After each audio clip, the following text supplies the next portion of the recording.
Thank you very much. The last speaker of this debate will be Ms. Pashayeva, please. Dear ladies and gentlemen, first of all, I would like to thank the speakers Mathias Urshi and Castor Dislami for their detailed speech. I am a chairman of Azerbaijan-Georgian Friendship Group in my country, and I have opportunity to observe closely the process as I visit Georgia very often.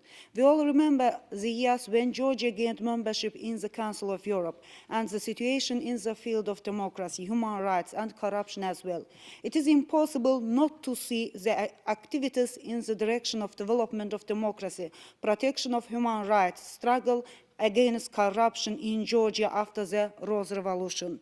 Naturally, there are problems in these fields too. However, the main thing is that there is political will in the direction of eliminating such problems, and it is impossible not to see progress and development as well.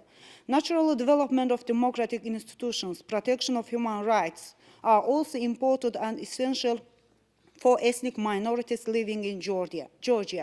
That is why, for instance, Azerbaijanis, consisting the greatest number of minorities in Georgia, are very interested in expanding cooperation between Georgia and European and Atlantic structures and seriously support the policy advanced by the country in this direction.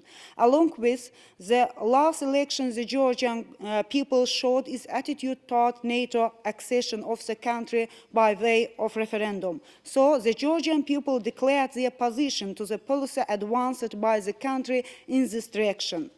The heaviest problem of citizens of Georgia is the problem of territorial integrity. I think that it is necessary to pay much attention to this issue during our discussion. Seeds of aggression as Abkhazia and South Ossetia, violation of territorial integrity, refugees problem have become the heaviest problem for Georgian state and people. These seeds of separatism, together with Azerbaijan territories occupied by Armenia, are great obstacles in establishing stability in South Caucasus region. Abkhazia, South Ossetia, and Nagorno-Karabakh, being grey zones and beyond the international supervisions, at the same time are a great threat for European security as well. One of the obligations of Georgia concerns Meskhetian Turkish.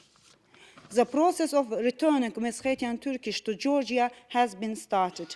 Meskhetian Turkish hopes that the Georgian government and donor organizations will increase their support in the process of returning Meskhetian Turkish to their homes in the future as well. Today, Georgia and Azerbaijan, two strategic partners in South Caucasus, have already realized the larger projects on energy and transport that are essential for Europe as well. At the same time, together with Ukraine and Moldova, they are implementing serious works for development of Guam organization.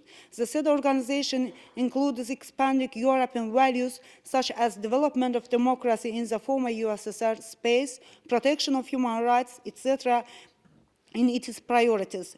Today, Georgia is going to hold parliamentary election. I believe that the Georgian government, political forces, very active delegation of Georgia in Parliamentary Assembly Council of Europe will do their best to hold this election at high level. At present, along with holding the election at high level, it is also important to preserve stability in the country. At the end of my speech, I would like to thank the speakers more again. As being a member of pre-election mission, I was pleased working with them. Thank you.